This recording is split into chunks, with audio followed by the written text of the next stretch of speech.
Assalamualaikum warahmatullahi wabarakatuh. Perkenalkan, saya Ziaul Haq, moderator dari kelompok 3 yang beranggotakan Nurul Aziza Minamiruddin, Fathia Guna, Husnul Khatimah, Ratu Pratiwi Pak Kiding, Agung Ramdan, Dwi Armasa Fitri, dan juga Rinandi. Nah, dalam video ini kami akan membahas mengenai bahasa dan faktor luar bahasa serta klasifikasi bahasa. Baiklah, bismillah. Kepada pemateri pertama, saya persilahkan. Assalamualaikum warahmatullahi wabarakatuh. Terima kasih kepada moderator. Baik, di sini saya akan membahas tentang asal mula bahasa. Jadi, ketika seorang anak manusia masih bayi, ia akan menangis untuk menyatakan sesuatu kepada orang yang paling dekat dengan dirinya. Tangisan itu lama-kelamaan akan berganti rupa menjadi arus bunyi yang bermakna dan akan bertambah lengkap dan rumit sampai manusia meninggalkan dunia yang fana ini. Itulah bahasa, sehingga pada umumnya disimpulkan bahwa selalu ada bahasa bersama dengan manusia. Simpulan ini bukan tanpa dasar. Dasar itu adalah bahasa merupakan sarana komunikasi antar manusia. Jadi, bahasa manusia jauh lebih lengkap untuk mengungkapkan pikiran dan perasaan daripada bahasa hewan atau simbol yang lain. Terima kasih. Saya kembalikan kepada moderator. Manusia adalah makhluk sosial yang tak dapat hidup sendiri. Mereka hidup berkelompok dan saling ketergantungan dengan satu yang lainnya. Dengan hidup berkelompok, tentunya mereka harus berpengertian, dan kepentingan itu sendiri diikat dengan adanya bahasa. Dengan adanya bahasa sebagai alat penyampai pesan, mereka berpengertian dalam rangka hidup bersama, bergerak, dan mempertahankan diri dalam aktivitas. Dengan demikian dapat diasumsikan bahwa bahasa seumur dengan keberadaan manusia itu di dunia ini. Dengan hadirnya kebudayaan yang sesungguhnya, memberi sugesti bahwa seharusnya sudah ada bahasa sejak saat itu, karena bahasa merupakan prasyarat bagi pewarisan tradisional dan pertumbuhan kebudayaan. Awal mula pertumbuhan bahasa mungkin sudah ada pada zaman hominid, sedangkan bahasa sesungguhnya baru timbul lebih kemudian. Baiklah, saya akan melanjutkan materi yang telah dipaparkan oleh teman saya tadi. Untuk materi selanjutnya yaitu tentang pengertian bahasa. Secara sederhana, bahasa dapat diartikan sebagai alat untuk menyampaikan sesuatu yang terlintas di dalam hati. Namun, lebih jauh lagi, bahasa adalah alat untuk berinteraksi atau alat untuk berkomunikasi dalam arti alat untuk menyampaikan pikiran, gagasan, konsep, atau perasaan. Dalam studi sosiolinguistik, bahasa diartikan sebagai sebuah sistem lambang berupa bunyi, bersifat arbitrer, produktif, dinamis, dan manusiawi. Bahasa adalah sebuah sistem, artinya bahasa dibentuk oleh sejumlah komponen yang berpola secara tetap dan dapat dikaidahkan. Sistem bahasa berupa lambang-lambang bunyi. Setiap lambang bahasa melambangkan sesuatu yang disebut makna atau konsep. Karena setiap lambang bunyi itu memiliki atau menyatakan suatu konsep atau makna, maka dapat disimpulkan bahwa setiap suatu ujaran bahasa memiliki makna. Kemudian untuk pengertian bahasa dari beberapa ahli, ada beberapa ahli yang telah menyatakan pendapatnya. Yang pertama yaitu Bill Adams. Bahasa adalah sebuah sistem pengembangan psikologi individu dalam sebuah konteks intersubjektif. Kemudian yang kedua yaitu Wittgenstein. Bahasa merupakan bentuk pemikiran yang dapat dipahami berhubungan dengan realitas dan memiliki bentuk dan struktur yang logis. Kemudian ahli ketiga yaitu Ferdinand de Saussure. Bahasa adalah ciri pembeda yang paling menonjol karena dengan bahasa setiap kelompok sosial merasa dirinya sebagai kesatuan yang berbeda dari kelompok yang lain. Dan yang keempat yaitu Plato. Bahasa pada dasarnya adalah pernyataan pikiran seseorang dengan perantaraan onomata atau nama benda atau sesuatu, dan remata atau ucapan yang merupakan cermin dari ide seseorang dalam arus udara lewat mulut. Kemudian kelima yaitu Bloch and Traeger. Bahasa adalah sebuah sistem simbol yang bersifat memanasuka. Dengan sistem itu suatu kelompok sosial bekerja sama. Kemudian yang keenam yaitu Carroll. Bahasa adalah sebuah sistem berstruktural mengenai bunyi dan urutan bunyi bahasa yang bersifat manasuka, yang digunakan atau yang dapat digunakan dalam komunikasi antar individu oleh sekelompok manusia dan secara agak tuntas memberi nama kepada benda-benda, peristiwa, dan proses-proses dalam lingkungan hidup manusia. Kemudian yang ketujuh yaitu Sudaryono. Bahasa adalah sarana komunikasi yang efektif walaupun tidak sempurna sehingga ketidaksempurnaan bahasa sebagai sarana komunikasi menjadi salah satu sumber terjadinya kesalahpahaman.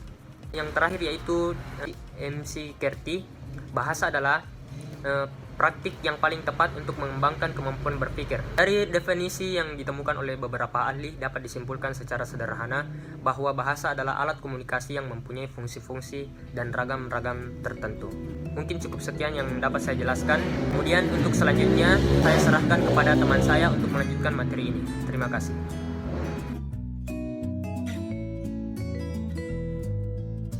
Nah, selanjutnya saya akan menjelaskan mengenai faktor luar bahasa. Disebutkan bahwa objek kajian linguistik mikro adalah struktur intern bahasa atau sosok bahasa itu sendiri. Sedangkan kajian linguistik makro adalah bahasa yang dalam hubungannya dengan faktor-faktor luar bahasa. Dan yang dimaksud dengan faktor luar bahasa tidak lain adalah segala hal yang berkaitan dengan manusia di dalam lingkungan masyarakat. Sebab tidak ada kegiatan yang tanpa ada hubungannya dengan bahasa. Yang ingin dibicarakan dan memang erat kaitannya dengan bahasa adalah bahasa yang dalam kaitannya berhubungan dengan kegiatan sosial masyarakat, atau lebih jelasnya hubungan bahasa dengan masyarakat itu sendiri. Yang pertama, masyarakat bahasa. Kata masyarakat bahasa diartikan sebagai sekelompok orang yang dalam jumlah banyaknya atau relatif merasa sebangsa, seketurunan, satu wilayah tempat tinggal, atau mempunyai kepentingan sosial yang sama. Dengan demikian, jika ada sekelompok orang sama-sama menggunakan bahasa Bugis, maka bisa dikatakan bahwa mereka adalah masyarakat bahasa Bugis. Karena titik berat dari pengertian masyarakat bahasa pada merasa menggunakan bahasa yang sama, maka masyarakat dapat diartikan sebagai sekelompok orang yang luas dan juga dapat diartikan sempit. Yang kedua adalah variasi dan juga status sosial bahasa. Telah disebutkan bahwa bahasa itu sangat bervariasi karena anggota masyarakat penutur bahasa juga sangat beragam. Juga bahasa itu sendiri digunakan untuk keperluan yang beragam pula. Nah, berdasarkan penuturannya, kita mengenal adanya dialek-dialek, yaitu dialek regional dan juga dialek sosial. Dalam beberapa masyarakat tertentu, ada semacam kesepakatan untuk membedakan adanya dua macam variasi bahasa yang dibedakan berdasarkan status pemakaiannya. Yang pertama adalah variasi bahasa tinggi atau T, dan yang kedua variasi bahasa rendah atau R. Variasi T digunakan untuk situasi resmi seperti pidato kenegaraan, sedangkan variasi R digunakan secara tidak formal dan tidak bersifat umum dan juga tidak pernah dalam pendidikan formal. Nah, selanjutnya materi ini akan dilanjutkan oleh Nurul Azisyah. Yang ketiga, penggunaan bahasa. Adanya berbagai macam dialog dan ragam bahasa menimbulkan masalah. Bagaimana kita harus menggunakan bahasa itu di dalam masyarakat? Bahasa yang kita gunakan mungkin tidak bisa diterima di dalam masyarakat, sehingga kita harus berusaha untuk menyesuaikan saat kita berbahasa. Kemudian, yang keempat adalah kontak bahasa. Dalam masyarakat yang terbuka, artinya yang para anggotanya dapat menerima kedatangan anggota dari masyarakat lain, baik dari satu atau lebih dari satu masyarakat akan menerima kedatangan akan saling memengaruhi dengan bahasa dari masyarakat yang datang. Dan yang terakhir adalah bahasa dan budaya.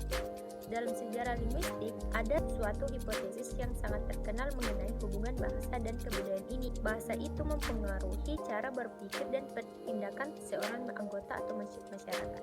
Sekian. Dadah. Bagian D, klasifikasi bahasa. Klasifikasi dilakukan dengan melihat kesamaan ciri yang ada pada setiap bahasa. Bahasa yang mempunyai kesamaan ciri dimasukkan dalam satu kelompok. Menurut Greenberg, suatu klasifikasi yang baik harus memenuhi persyaratan non-arbitrer, ekhaustik, dan unik. Pertama, klasifikasi genetis. Klasifikasi genetis disebut juga klasifikasi genealogis. Dilakukan berdasarkan garis keturunan bahasa-bahasa itu. Artinya, suatu bahasa berasal atau diturunkan dari bahasa yang lebih tua. Klasifikasi genetis dilakukan berdasarkan kriteria bunyi dan arti, yaitu atas kesamaan bentuk atau bunyi dan makna yang didukungnya. Yang kedua, klasifikasi tipologis. Klasifikasi tipologis dilakukan berdasarkan kesamaan tipe atau tipe-tipe yang terdapat pada sejumlah bahasa. Tipe ini merupakan unsur tertentu yang dapat timbul berulang-ulang dalam suatu bahasa. Klasifikasi tipologi ini dapat dilakukan pada semua tataran bahasa, maka hasil klasifikasinya dapat bermacam-macam. Akibatnya menjadi bersifat arbitrer karena tidak terikat oleh tipe tertentu. 3. Klasifikasi areal. Klasifikasi areal dilakukan berdasarkan adanya hubungan timbal balik antara bahasa yang satu dengan bahasa yang lain di dalam suatu areal atau wilayah, tanpa memperhatikan apakah bahasa itu berkerabat secara genetik atau tidak. Klasifikasi ini bersifat arbitrer, karena dalam konteks sejarah, bahasa-bahasa itu memberikan pengaruh timbal balik dalam hal-hal tertentu yang terbatas. Klasifikasi ini pun bersifat non-ekaustik, sebab masih banyak bahasa-bahasa di dunia ini yang masih bersifat tertutup, dalam arti belum menerima unsur-unsur luar. Selain itu, klasifikasi ini pun bersifat non-unik, sebab ada kemungkinan sebuah bahasa dapat masuk dalam kelompok tertentu dan dapat pula masuk ke dalam kelompok lainnya. Usaha klasifikasi ini pernah dilakukan oleh Wilhelm Smith pada tahun 1868-1994 dalam bukunya Die Sprachfamilie and Sprachreise der Ent yang dilampiri dengan peta 4 klasifikasi sosiolinguistik. Klasifikasi sosiolinguistik dilakukan berdasarkan hubungan antara bahasa dengan faktor-faktor yang berlaku dalam masyarakat, tepatnya berdasarkan status, fungsi, penilaian yang diberikan masyarakat terhadap bahasa itu.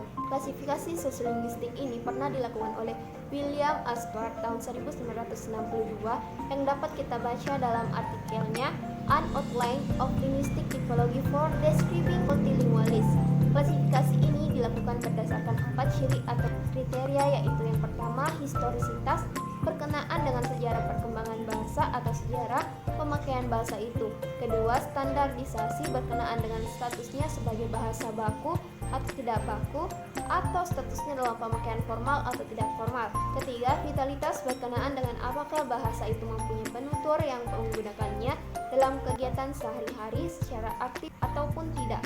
Keempat, homogenesitas, berkenaan dengan apakah leksikon dan tata bahasa dari bahasa itu diturunkan.